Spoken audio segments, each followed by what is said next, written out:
Boa noite, de volta às nossas aulas de administração de capital de giro. Depois de uma semana de feriados, vamos retomar.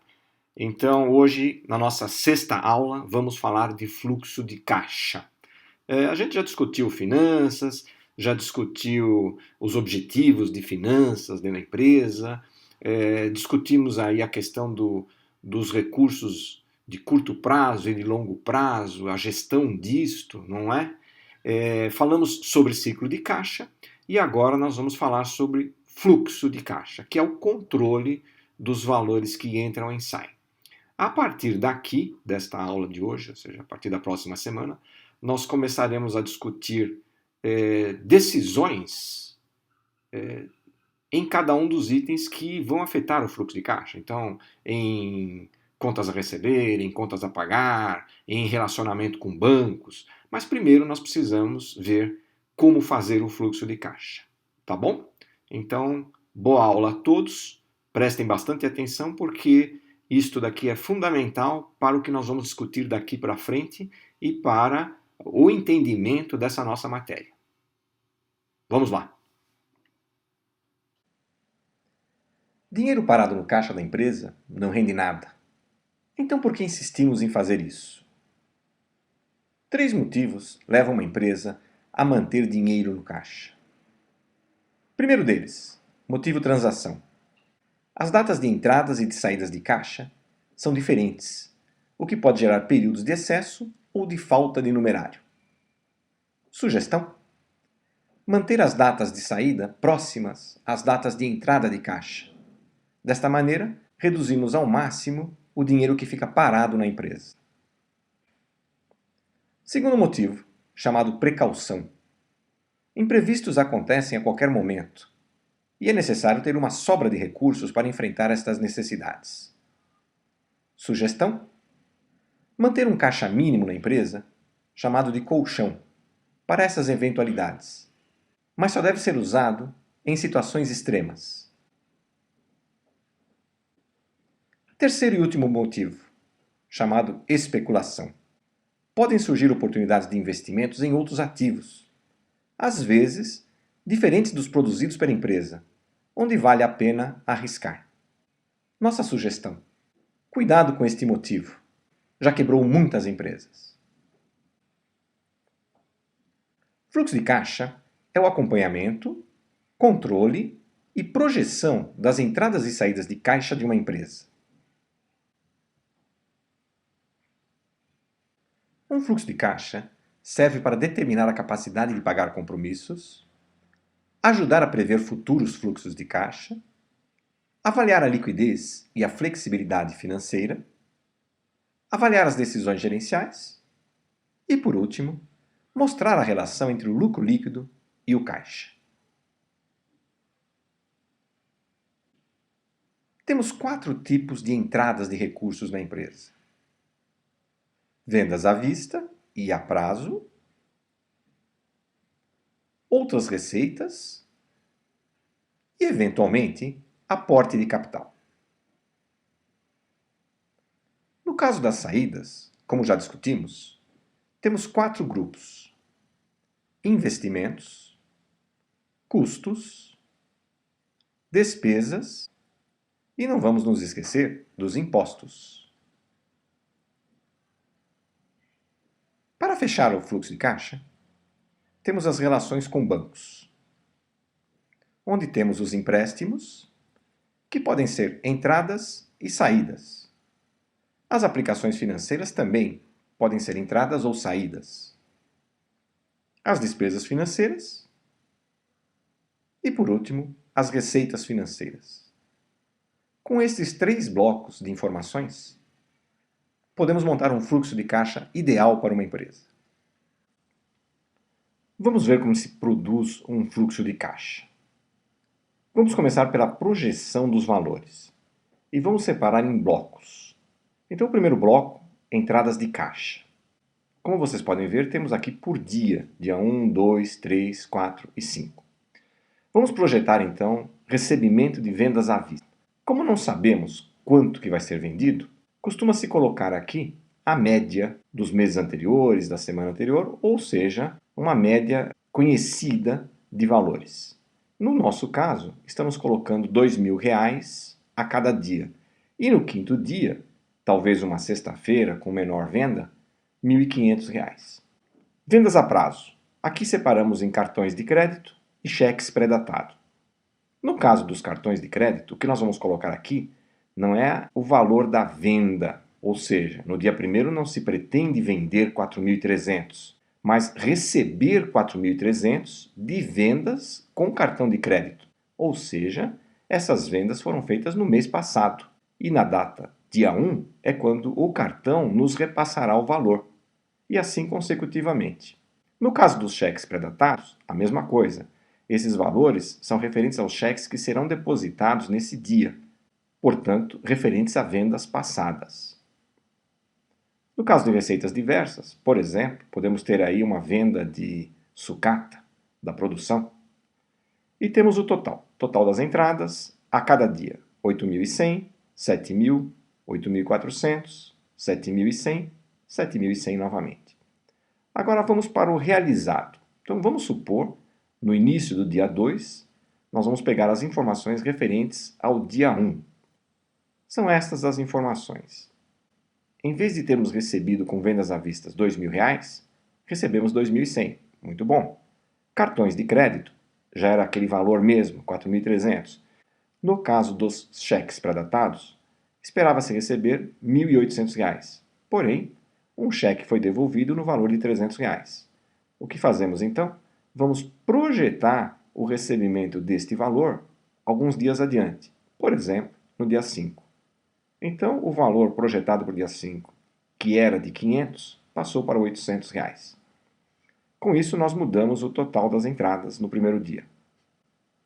Vamos ver as saídas. Como já discutimos o projetado, vamos agora só falar sobre o realizado. Saídas. Vamos separar as saídas em blocos. Primeiro bloco, deduções de vendas. O que nós temos nesse bloco? Os impostos sobre as vendas, comissão dos vendedores e, eventualmente, devoluções de mercadoria, onde nós tenhamos que devolver o dinheiro. No caso dos impostos, está se projetando o pagamento para dia 5. Das comissões de vendas também, pagamento para o dia 5. E nas devoluções, não se projetou. Porém, no dia 1º, houve uma devolução no valor de R$ 100. Temos então o total do bloco de deduções. R$ 100 no primeiro dia e projetado R$ 29.950 para o dia 5. Segundo bloco, chamado saídas operacionais. Então temos aqui fornecedores, a folha de pagamento, com um valor de R$ 65.000 no dia 5, e os encargos legais sobre a folha de pagamento, que nós teremos que repassar no dia 4, no valor de R$ 15.000. Temos o total aqui, 4.500, nada no dia 2, 6.000 no dia 3, 15.000 no dia 4 e 70.000 no dia 5. Terceiro bloco de saídas, as despesas. Colocamos algumas aqui como exemplo: água, luz e telefone, despesas com alimentação, viagens e estadia, combustível, serviços de terceiros, taxas e impostos e outras saídas. Aqui também temos um total: 1.900 no primeiro dia, 2.600 no segundo, 5.600, 5.100 e 500. Quarto bloco: investimentos, com os itens máquinas e equipamentos, móveis e utensílios, veículos, instalações. Vemos aqui que houve a compra de um veículo por R$ 20.000 no dia 1º e uma previsão de comprar móveis e utensílios no valor de R$ 10.000 no dia 3. Novamente temos um outro total de 20.000 no dia 1º, 10.000 no dia 3 e nada nos demais dias. Para fechar o fluxo de caixa, vamos ver o bloco bancos, onde nós temos aplicações, empréstimos, receitas financeiras e despesas financeiras. Vejam que nesse bloco há entradas e saídas. Portanto, é adequado sinalizar quando é uma saída, por exemplo. No caso aqui de despesas financeiras, colocamos entre parênteses. E aí temos o total: 1.100 no primeiro dia e 85.000 no dia 5. No caso dos 85 mil, veremos logo mais o que ocasionará esse empréstimo à empresa. E aqui temos o fluxo total, lógico que com os subtotais por blocos, onde nós temos saldo inicial no dia 1º, 50 mil. E aí as entradas, as saídas e bancos, saldo final, 30.300, que passa a ser o saldo inicial do dia 2. E assim consecutivamente, até chegarmos no dia 5, com saldo inicial de 8.500.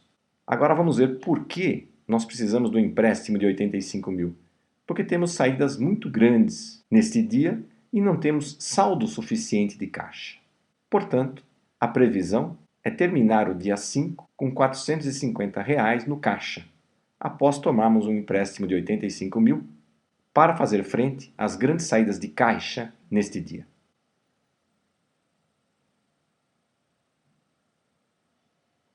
O que vimos aqui então nesta aula?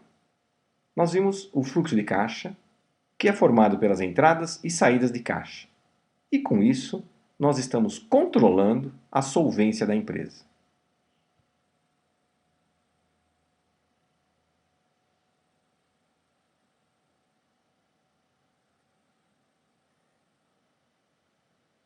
Muito bom! Vimos como montar um fluxo de caixa para uma empresa e quais as informações que precisamos para isso.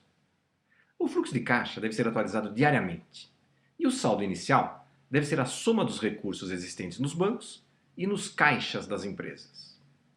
Uma grande ajuda na elaboração do caixa é poder obter o extrato bancário diariamente pela internet e ver os valores que entraram e saíram para ser feita a conciliação do caixa. Mesmo assim, dependemos das informações dos controles internos, fornecedores, duplicados a receber, contas a pagar, para saber exatamente a que se refere os valores que entram e saem de nossa conta bancária. Cruzando as informações do que ocorreu com o que era previsto, verificamos quem pagou e quem não pagou, quem depositou nossos cheques ou não depositou e assim por diante. Podemos também antecipar a negociação com bancos, quando vemos que nosso caixa estará deficitário em determinado período e conseguir melhores taxas de juros. Para terminarmos essa aula, deixa eu mostrar para vocês como vai ser a próxima aula. Então, hoje é dia 16, nossa próxima aula será dia 23 de abril. E as nossas aulas, vamos lembrar, elas começam às 19h30 e vai até 21h10. Então, nesse dia, 23 de abril, nós vamos fazer diferente. Até hoje, eu fiz o seguinte, eu coloquei as aulas já gravadas para vocês assistirem. Na próxima aula, nós vamos fazer a aula que nós chamamos de síncrona. Vamos conversar ao mesmo tempo. A aula não será gravada. Então, vocês já estão fazendo isso com os outros professores. Então, agora também vão começar a fazer comigo. Então, deixei aqui registrado para vocês não esquecerem. Coloquem na agenda de vocês. Né? Então, dia 23, a partir das 19h15, no Moodle, como vocês fazem todas as aulas, vai estar lá tem a aula 1, aula 2, aula 3 e vocês têm a aula. Então, nesse dia eu colocarei aula Google Meet. E ali vai estar o link. É só vocês clicarem nessa indicação e automaticamente vocês vão para o Google Meet na página que estará aberta para a nossa aula. Eu vou esperar o pessoal entrar e às 19h30 eu começo a aula. O que nós vamos discutir nessa aula? Eu vou mostrar para vocês como vai ser o processo de avaliação, o trabalho, as provas. Vamos tirar dúvidas sobre a matéria que até agora, o que foi feito, o que não foi feito. E vou mostrar para vocês como será o trabalho que vocês vão fazer. E já vamos iniciar nesse dia a elaboração do trabalho. E aí a cada aula passarei mais informações e vocês vão atualizando o trabalho de vocês. Mas vamos discutir isto na próxima aula. Tudo bem? Então, se preparem para a aula presencial. Não, cada um na sua casa. Presencial seria no horário, né? Quer dizer, no mesmo horário, não vai ser gravado, às 19h30. Combinado? Nos vemos lá. Um abraço a todos.